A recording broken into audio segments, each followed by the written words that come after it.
down. Look at that understeer. Giving way to oversteer, but my traction control is catching me. Ladies and gentlemen, welcome to the 2012 370Z. This is a convertible, and unfortunately automatic, but no worries. We're gonna have fun today. And this car is totally stock. Stock brakes, stock wheels, stock tires, stock everything. So I'm gonna tell you how the 370Z drives on this beautiful winding road here in Las Vegas. Now, first things first, first impressions.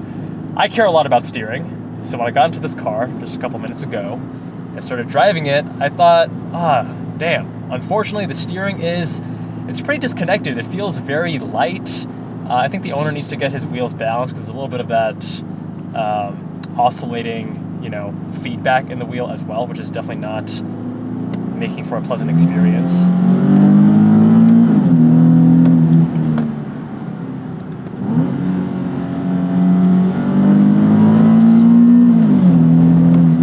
The other initial impression I had was, oh man, what a better engine than my Scion FR-S, which isn't really saying anything, right? Because that's a very low bar to exceed. But this is a 6-cylinder, naturally aspirated. Is it a 3.7 liter? I'm not sure. I may correct it right here. And putting out around 330 horsepower, I believe. If not, I'll correct it right here. So overall, this engine is definitely one of the stronger points of the vehicle. It sounds good, it revs out, it's happy, it encourages me to push the car. It doesn't sound like a garbage disposal. It doesn't have a massive torque dip around 4,000 RPM. It's a good, decent engine for sure. And this transmission, I would say, for an automatic, it's actually not bad.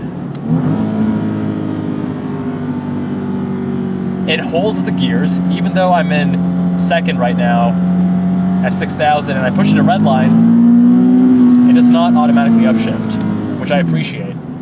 The downshifts are a lot slower than I would expect. So look, I'm in second, and then you see it takes like a second to go from second to third.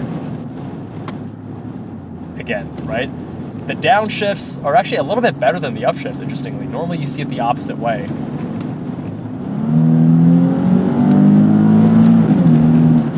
So I would say for a slush box automatic, the programming is at least decent. I mean, I would definitely get a sports car like this in a manual if that was an option. And if you don't know how to drive manual, don't worry, you can learn. I have a whole 3-part series that you can check out right here, going from beginner all the way to advanced, heel-toe double clutching like an expert. Now the other first impressions, let's see. In terms of the weight, I can definitely feel this is not as light and nimble as a car like a FR-S or Miata, obviously. This is a much bigger, heavier car. This is like a Japanese muscle car, as they say.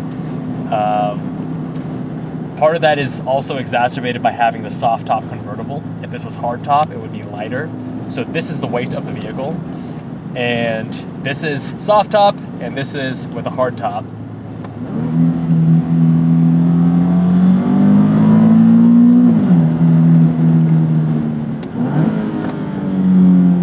Pretty violent with the upshifts. Whenever I upshift and I'm pushing it, I do get a bit of oversteer.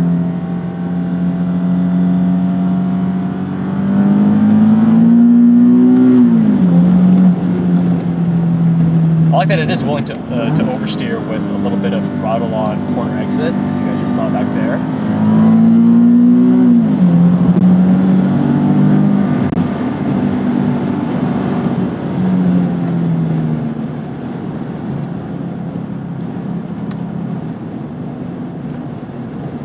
Yeah, the steering is really not doing it for me. It feels very surprisingly dead for a sports car. And when I turn it a little bit, it's not really loading up the way I want it to. When I'm cornering a bit more aggressively, it's not loading up in a progressive fashion.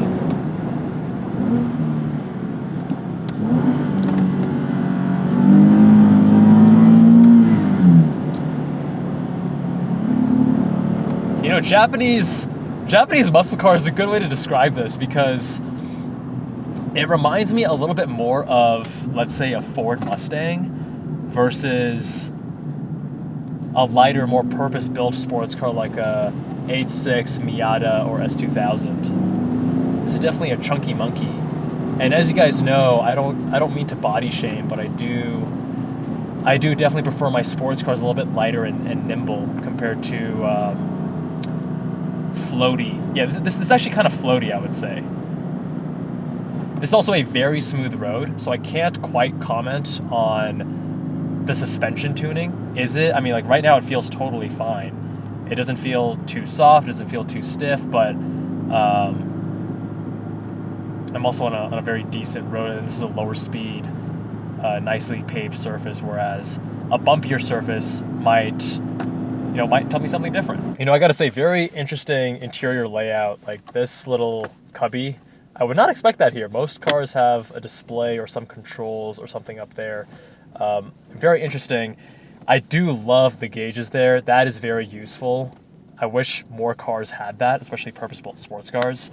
In terms of the actual ergonomics of this car, I wish it had a telescoping. It just tilts, but it doesn't actually telescope out. So people that have longer legs are definitely at a disadvantage when driving this car. I do also like that the paddles are nice and easy to grab, although I wish that they stuck with the wheel. I'm one of those that prefers it on the wheel versus on the stock, because if I'm turning here and I want to shift, then I don't know. I'm like, oh wait, where's that, So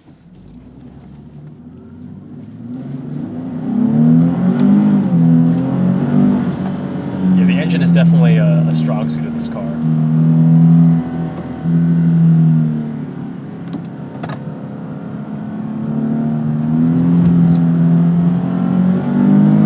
I do like that it is pretty willing to rotate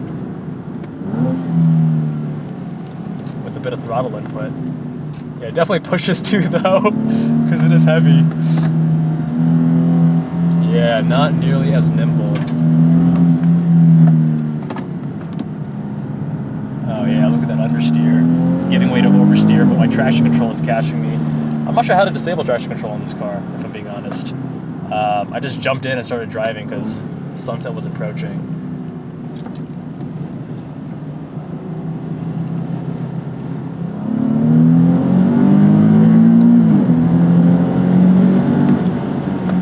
Yeah, the shifts for a torque converter are pretty aggressive, which I guess for a sports car fits the character, but I don't know, does it really fit the character? Because this isn't trying to be a razor hardcore sports car. This is trying to be more of a luxury GT-ish sporty car, kind of like a Mustang EcoBoost in a way that I reviewed up here. You know what I mean? So I'll probably offend some people by calling this not a proper sports car in that sense, but in my mind it's more of like a sporty car, a sporty, comfortable car rather than a purpose-built sports car, if that makes sense. And I'm sure someone could definitely disagree with me on that and articulate a compelling case as to why I'm wrong.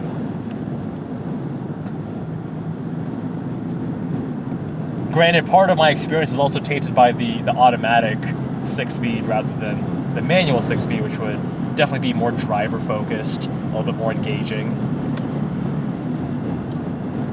It's a small thing, but I do really appreciate how the transmission will stay in the gear that you want it to stay in. So many of these cars, when you go into manual mode, they'll just decide, okay, manual mode done, back to auto. This one just sticks with it, as it should.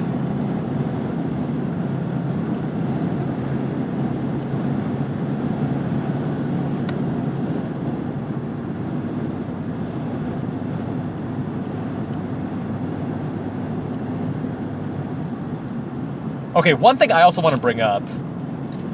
A lot of people used to rag on the BRZ FR-S GT86 in the first generation for having a piss poor, terrible interior. This is essentially the same model year as my car, and I don't know how come this car doesn't get any flack for its interior. I feel like people, in my opinion, a lot of the car enthusiast community, people just parrot what other people have said, and I really don't think that this interior is is leaps and bounds better than the G. Like it's equally cheap. Like you feel the materials, it's cheap. I guess it's nice that it has gauges here, but like I don't know, the shapes, I don't know, man. This does not really. This to me is like same caliber of interior as that GT86. Like look at these materials. It's very like plain over there too. Not as, yeah. Anyways. It's just not a very compelling interior, yet no one has really highlighted the issues of the interior in this car. Granted, now it's 2022, I know that, but I'm talking about this as a 2012 car versus my car, which also came out in 2012. How, to me, they feel on a very similar level, but in the reviews, doesn't seem to be the case.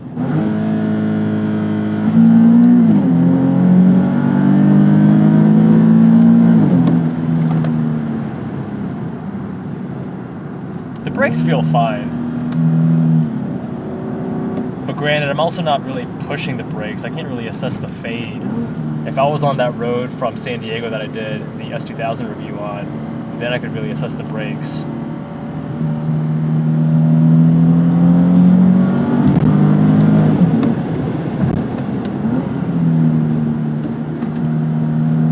Yeah, the heft on this car, that you could totally feel it. My gut is that the brakes would really easily give up when you start pushing this car because it's just so heavy, but that's just speculation. Now, compared to my FR-S, which I just got out of driving the same exact loop immediately before getting to this car, the FR-S to me is a much more fun driving experience because it dances, right? As I push the car, it's a little bit more, because it's lighter and more playful, I can dance with understeer and oversteer. Whereas with this car, it's a little bit more boaty. It's not as sporty. It's a little bit more comfort cruiser. The engine here sounds better. It pulls harder. It has a more linear power band and an overall sportier character. But despite the engine being better in this car, the overall driving experience of the FR-S is definitely vastly superior. I mean, granted, part of that is the manual transmission, but let's take the manual transmission out of the equation. The steering is a huge part of driving enjoyment, in my opinion, for any sports car. The weight, with a lighter car, you're going to have better acceleration, better braking, better cornering, better handling dynamics, more predictability. And the FR-S is, I don't know, I would guess this car is, again, I don't know the weight because we were in a rush today, I couldn't research it, but I think it's, what, 3,500, 3,700? It's a pretty heavy car, and it feels its weight, whereas the FR-S is 2,700 pounds. This is definitely well over 3,000 pounds. And it acts like that.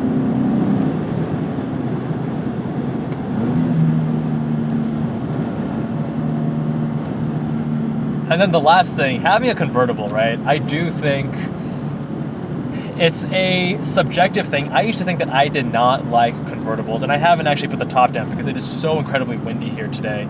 But after driving some sports cars that are convertibles on windy, beautiful mountain roads with beautiful weather, I understand the appeal.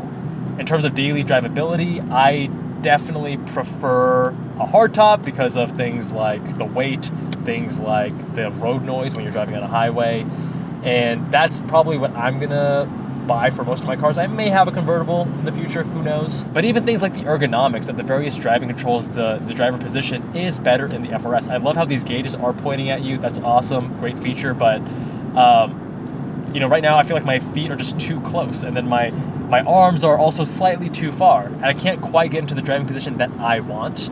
And granted, that might just be a quirk of my body because I'm 6'1" and mostly in the legs. But this makes me excited for the new Z.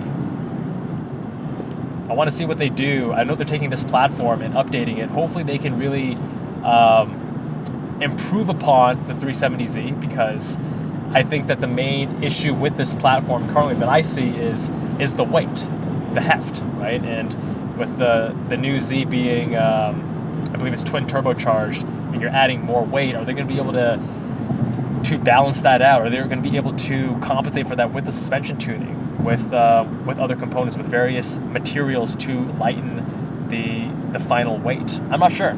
Only time will tell. I have not driven the car. I'm looking forward to it, but overall,